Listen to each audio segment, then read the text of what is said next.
Everybody says.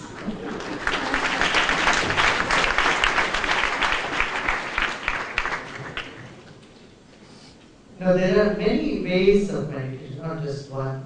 So many are there.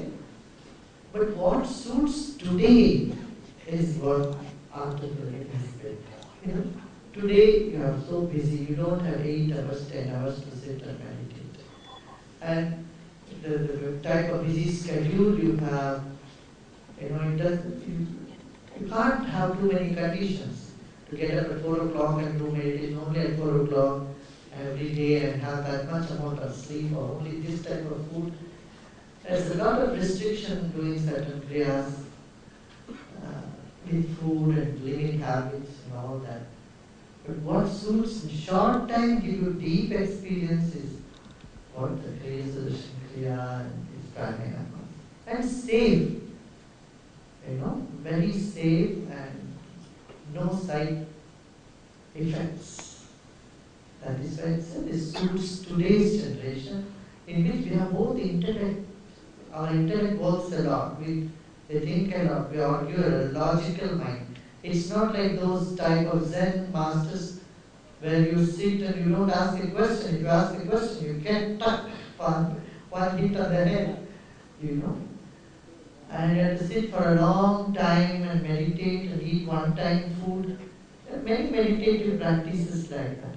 And they are all good, you know, they have all produced great thinkers, great men throughout the history. We can't dismiss anything.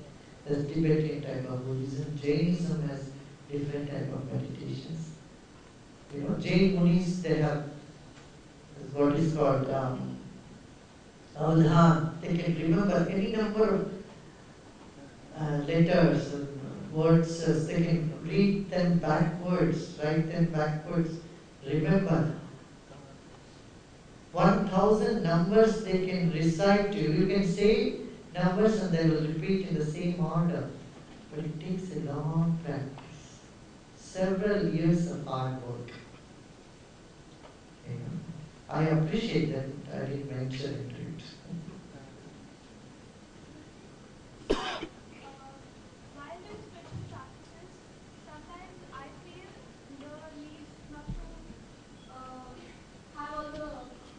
Practice religious activities. I don't feel a need for it anymore, being in spirituality for some time now. So how important is it to also do spiritual practices, religious practices? Because a lot of times there are a lot of judgments. Yeah, it's a matter of culture, say suppose celebrating Diwali, lighting a lamp in a house.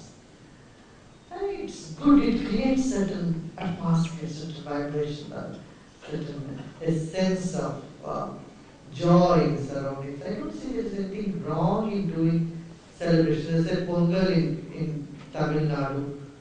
Everybody celebrates Pongal. And everybody greets each other, they greet each other and on Diwali to firecrackers. You don't need to do firecrackers and things like that. A little bit of those traditional practices would help in the continuation of the tradition. It would bring a sense of celebration in the family, and for children it is a great thing. Just imagine you grew up having nothing at all in your home. How would you have liked? You know, there is something that is lacking. I see this happening very often when I interacted with the Maoist, the communist Maoist children. In their homes, they don't believe in anything. There is no pictures or there is no celebrations. They don't light any lamps or incense sticks or nothing. And the children grow up with sort of an emptiness. This has happened in Russia for 40 years. Russia had no religion at all, and then the people felt such a big vacuum. A big cathedral in Moscow was erased, and a swimming pool was built there. Do you know about that? And now, on the swimming pool, again they built the same church again. They built the church cathedral back again. So people have experienced when they said no to any religious practices, later on they started feeling some sort of vacuum in life. So on these lines I would say, once you are in spirituality, you don't need any religious practice. You are correct, because everything is right there, right here in your heart, right there where you are. But little bit of the celebrations, which is associated culturally, socially, would always help in continuing a tradition, a culture, and impact young minds in a positive manner. We are Punjabi, all these languages, mother languages. If you listen to Italian, German and Russian, all these languages are very close to Sanskrit.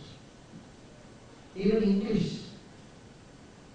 English is very, very close to Sanskrit. Just we don't know the parallels, that's it. You know the word sister comes from Swasa. Swasa is Sanskrit. Swasa, sister.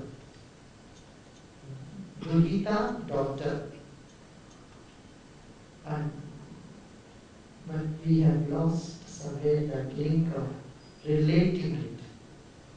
In Italian, what is the word for rain, do you know? Huh? Pioggia. And Pioggia is what Sanskrit word too for rain. So if you go through the Indo-Germanic languages or even Russian languages, plenty of Sanskrit. So if you know Sanskrit, you are able to pronounce any language without much difficulty.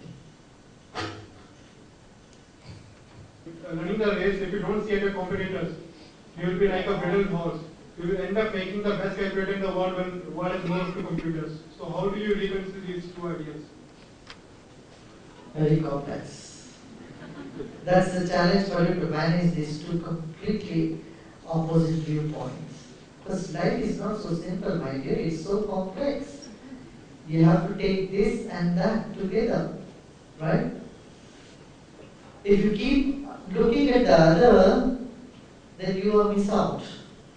And if you are not being aware of what's happening around you, then also you miss out. So it's for you to balance these two. Yeah? Got it? More confused? How to? As I said, you improve your intuitive ability. Relax more, meditate more. Over-ambitiousness, feverishness for success or achievement kills the success. If you don't aim for the sky, you won't even reach the star. I think Mohit, I'm sorry, Guruji's time is very precious. There are other engagements that he has. And I'm sure that there are many, many other questions that many of us have. Taking permission from Guruji, I would like to, close on this, though I know that many of us have many, many more questions to ask. But there's limited time. He is required elsewhere.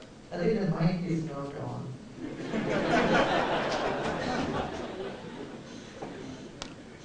So with Guruji's permission, I would like to suggest that... That would be nice, that would be nice. Yeah, there's no end to the question and answer, right? But it's brilliant. You keep on, aim at the sky and you will...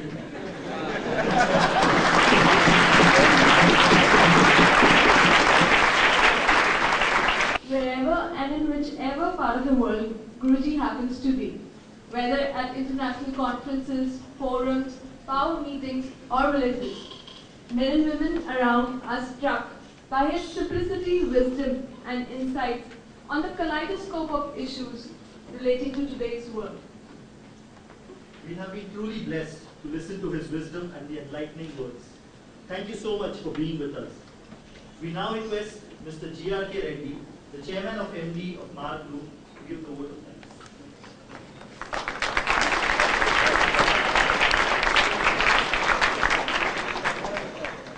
On behalf of Great Lakes Management Institute and Marg Institute for Infrastructure Excellence, it gives me great pleasure to Guruji for being here, and it was a wonderful discussion what we had now. A lot of revealing things what we had. And I thank the speakers for coming all the way from Bangalore. And I thank everyone. And certainly I think the interactions what we had, the techniques what we learned today, what India has, the great marketing in terms of the nation. Certainly we are going to see in the coming years a great role for Indians to be part of the new paradigm shift which is going to happen with India. And certainly for that, today's program for inspiration for living and learning is something which, what is the extra thing we require while living, what is the extra thing we require for learning, and what is the extra thing we require for business to become an excellent. I think that's meditation and spirituality. I strongly believe in that. With that, I conclude the session. Thank you very much.